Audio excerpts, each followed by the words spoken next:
My dear brothers and sisters of young India, మీ అందరికీ నమస్కారం. బ్రదర్స్, నిన్న ఒక వీడియో మన భారతదేశము దాని గొప్పతనం గురించి మన యువతకు చెప్పినాను. దాంట్లో కొంతమంది విదేశాల్లో వెళ్ళి ఉద్యోగం చేయడము కరెక్ట్ కాదని నేను చెప్తే దానికి కొంతమంది క్వశ్చన్ చేసినారు. లేదు, ఇది కరెక్టే అని చెప్పేసి అన్నిటికీ దానికోసం సమాధానం చెప్పడానికి ఈరోజు మళ్ళీ నేను మీ ముందుకు ఇంత అర్జెంటుగా రావాల్సి వస్తుంది. ఎందుకంటే కొంతమంది ఉన్నారు, వీళ్ళకు మన దేశం బాగుపడడం అస్సలు ఇష్టం లేదు. ఈ సమాజంలో ఒక పోలీస్ స్టేషన్లో ఒక నిజాయితీ కలిగినటువంటి పోలీస్ ఒక్కడుంటే మిగతా వాళ్ళందరూ వాళ్ళని పొడిసి పొడిసి ఇబ్బంది పెడతారు. ఈ దేశంలో ఒక ఐఏఎస్ ఉత్తరప్రదేశ్లో ఉన్నాడు. అతను 62 సార్లు పైన అతనికి ట్రాన్స్ఫర్ అయిందట. ఎందుకంటే అతని నిజాయితీ అతని కారణం. ఈ విధంగా మన దేశంలో పూలు పండ్లు ఏ చెట్టుకైతే ఉంటాయో ఆ చెట్టుకే రాళ్ళ దెబ్బ. ముళ్ళు ఉండే చెట్టు దగ్గరికి పోరు. ఇలాంటి రాజకీయ నాయకులు, అవినీతి పరులైనటువంటి ఈ రాజకీయ నాయకులు ముళ్ళ చెట్లు, వాళ్ళ దగ్గరికి పోతే ఏమవుతుంది, ముళ్ళు గుచ్చుకుంటాయి.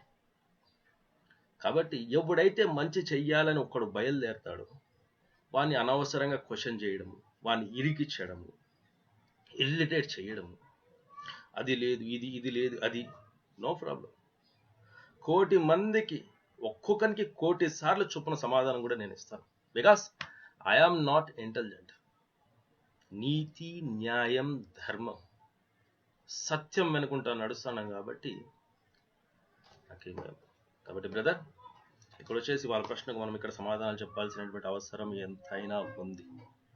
ఫస్ట్ ఆఫ్ ఆల్ మిమ్మల్ని క్వశ్చన్ చేస్తున్నాను, మీకు ఈ దేశంలో ఈ అవినీతి, ఈ అక్రమాలు అన్ని నాశనం కావాలని ఉందా లేదా? మీ ఉద్దేశం ఏంటి? ఇప్పుడు మీరు అడుగుతున్నారు విదేశాలకు వెళ్ళడం కరెక్ట్ అంటున్నారు. ఇంకొకడు అంటాడు, వాడు ఎంత ఈడియట్ అంటే రాజకీయ నాయకులు సారా ప్యాకెట్లు, బిర్యానీ పొట్లాలు ఇవన్నీ ప్రజలకు పంచుతాడంట. ఆ డబ్బును మళ్ళా తను సంపాదించుకోవడానికి ఎలక్షన్లో అవినీతి చేస్తాడంట. అంటే ఇది ఎంతవరకు కరెక్టు? ఇది బాగుందా వినేదానికి అసలు? అంటే ఈ వ్యవస్థను ఇలాగే కొనసాగనివ్వాలా? దీన్ని మార్చడానికి ఎవ్వడు ముందుకు రానవసరం లేదా? ఎవడన్నా ముందుకు వస్తే వాడిని సపోర్ట్ చేయాల్సింది పోయి వాడిని ఇబ్బంది పెట్టడం కరెక్టా? ఇది ఎంతవరకు కరెక్ట్? బిర్యానీ పొట్లాలు, సారాలు, డబ్బులు ఇచ్చిన దానికి మళ్ళీ ఎలక్షన్లో మేము సంపాదించుకుంటామంటే అది కరెక్టా? మళ్ళీ ఒక బ్రదర్ అడుగుతాడు, వచ్చేసి మేము స్కూల్లో లక్షలు కట్టి ఫీజులు, డొనేషన్లు కడుతున్నాము, అవన్నీ సంపాదించుకోవడానికి విదేశాలకు వెళ్తున్నాము. ఇది ఎంతవరకు కరెక్ట్? ఏమి ఈ దేశంలో ఉద్యోగాలు లేవా? లక్షల జీతాలు లేవా? వేల జీతాలు లేవా? అవి మీకు సరిపోవడం లేదా? సరిపోకనే కదా మీరు లక్షల డబ్బుల కోసం ఇంకా విదేశాలకు పోయిన అక్కడ మీ మేధస్సును, మీ జ్ఞానాన్ని, మీ ప్రతిభను ఆ దేశాల యొక్క అభివృద్ధికి, ఆ దేశాల సాంకేతిక పరిజ్ఞానానికి, ఆ దేశాలు ఈ విధంగా అభివృద్ధి చేయడానికి కారణమైంది.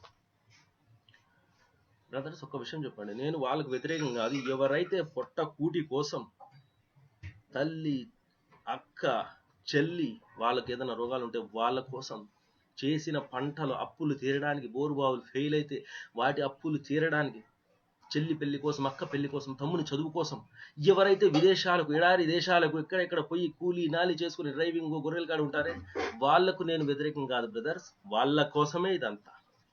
ఈ విధంగా మన దేశం నుంచి పొట్ట చేత పట్టుకుని విదేశాలకు వాళ్ళు ఎందుకు పోవాల్సి వచ్చింది? ఇక్కడ మనం ఎందుకు వాళ్ళకు ఉపాధి కలిగించలేకపోతున్నాము?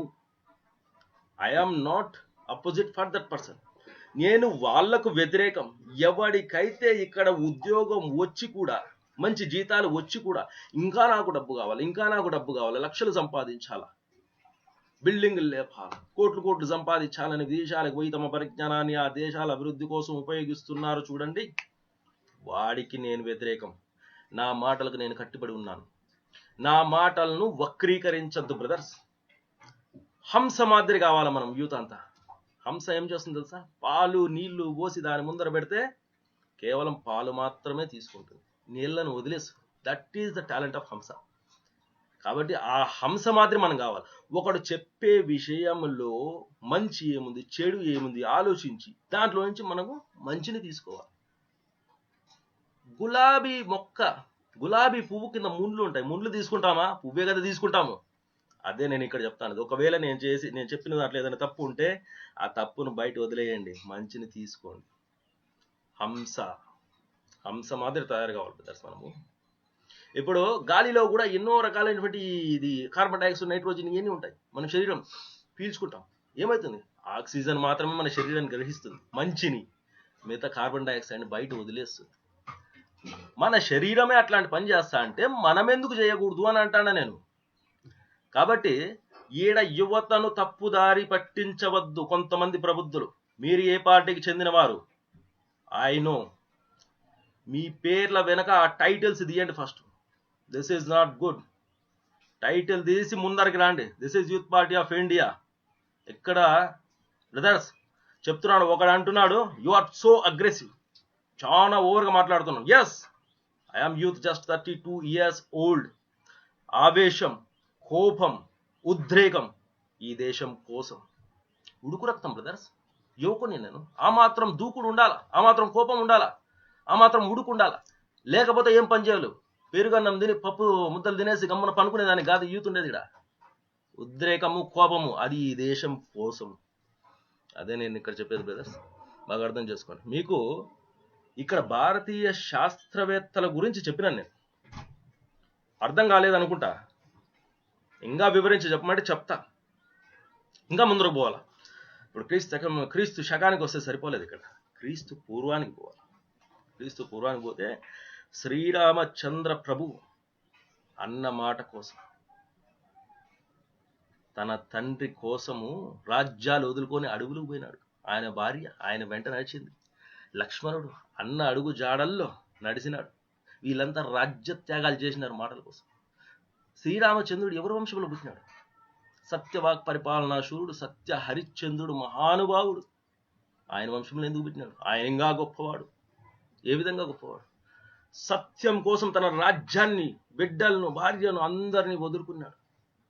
ఎవరి కోసం వదులుకున్నాడు? విశ్వామిత్రుని కోసం. ఆయన ఎంత గొప్పవాడు! త్రిశంకు స్వర్గాన్ని నిర్మించాడు. ఆ శక్తి ఎక్కడి నుంచి వచ్చింది? బ్రహ్మర్షి కావడం వల్ల వచ్చింది. బ్రహ్మర్షి ఏ విధంగా అయినాడు? రాజ్యాన్ని వదులుకొని తపస్సు చేస్తే అయినాడు. బలిచక్రవర్తి మహావిష్ణుమూర్తికి 3 అడుగుల నేలను దానం ఇచ్చినాడు. తనకు తెలుసు తన నాశనం అయిపోతానని, అయినా కానీ ఇచ్చినాడు. ఎందుకు తెలుసునా? విష్ణువు అట్లాంటి నేను దానం ఇస్తాడా అంటే నేను ఎంత గొప్పవాడిని, తన ప్రాణాలని వదిలినాడు.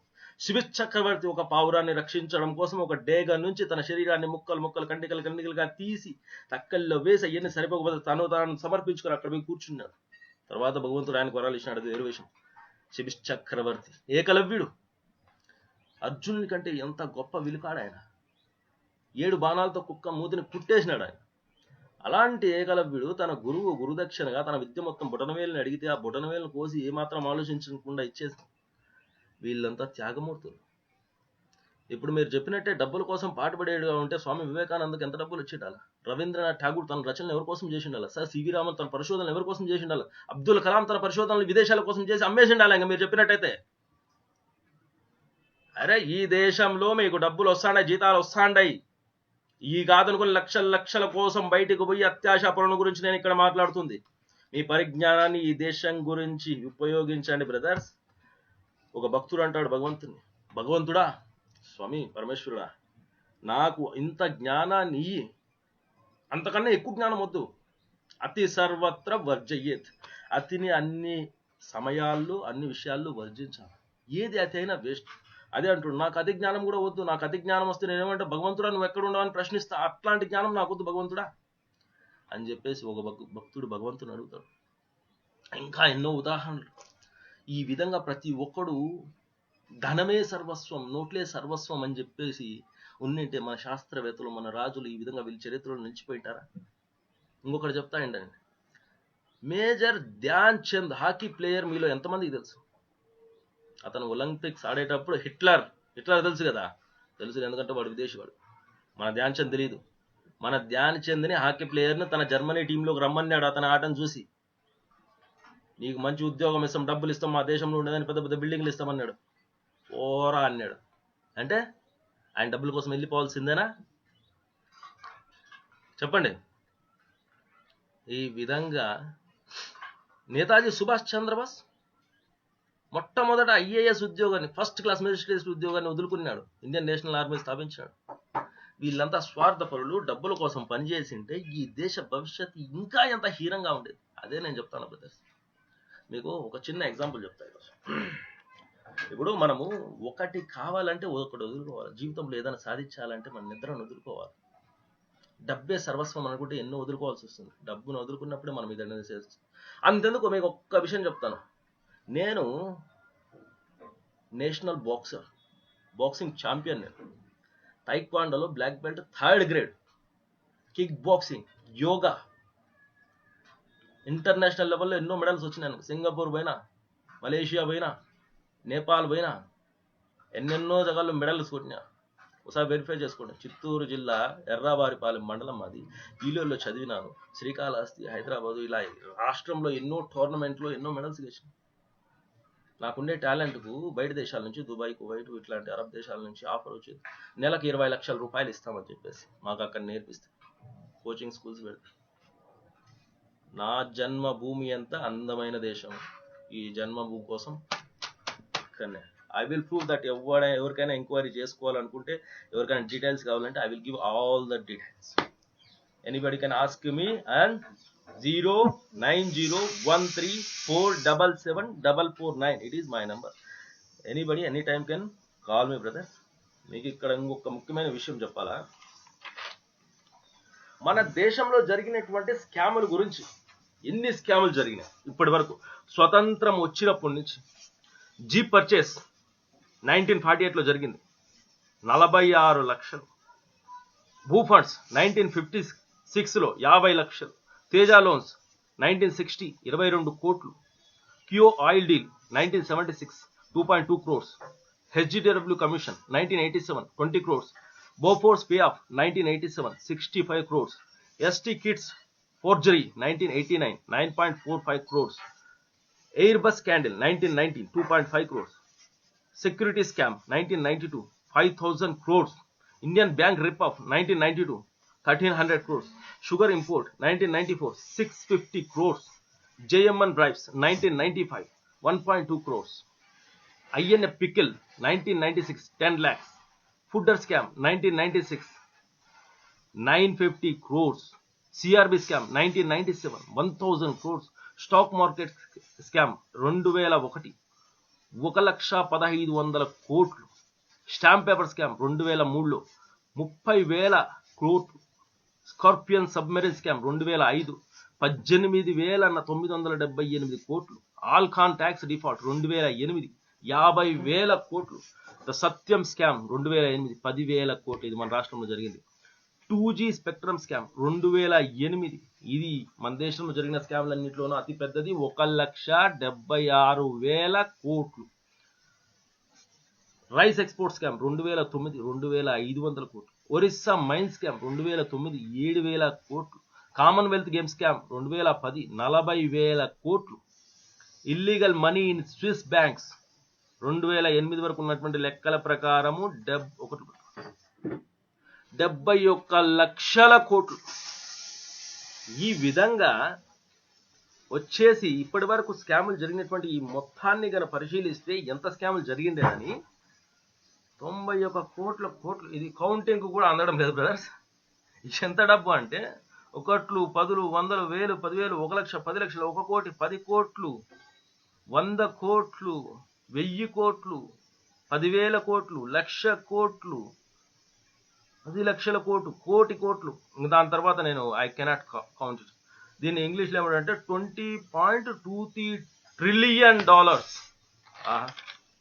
ఇంత డబ్బుతో ఇండియా ఒకే ఒక్క రోజులో సూపర్ పవర్ అయిపోతుందంట. అప్పుడు విదేశాలకు వైద్యం కోసం, విద్య కోసం, ఉద్యోగం కోసం, చదువుల కోసం, వీటన్నిటి కోసం వెళ్ళనవసరం లేదు. దాని గురించే మనం పాటుపడవలసింది. 20 సంవత్సరాల వరకు ఎవ్వడు ట్యాక్స్ కట్టాలవసరం లేదు. పెట్రోల్ 25 రూపాయలు, డీజిల్ 15 రూపాయలు, పాలు 8 రూపాయలు అవుతుందంట. 1,500 ఆక్స్ఫర్డ్ యూనివర్సిటీ లాంటివి మన ఇండియాలో నిర్మించవచ్చు.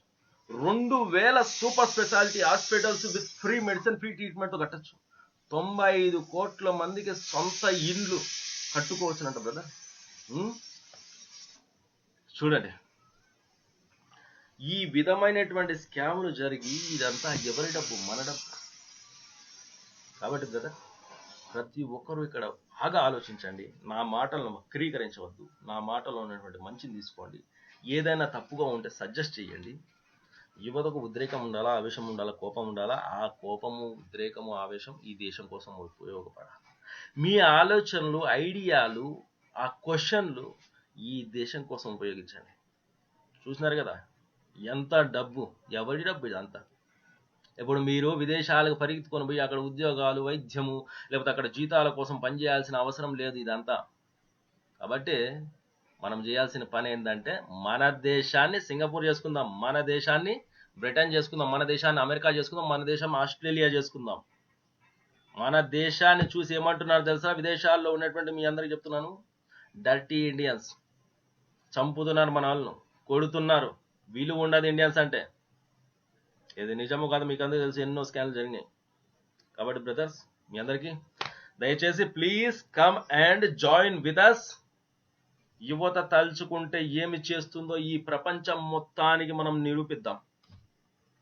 బ్రదర్స్, ఇది నా కోపం కాదు, ఇది నా ఆవేశం కాదు, ఇది నా దేశభక్తి.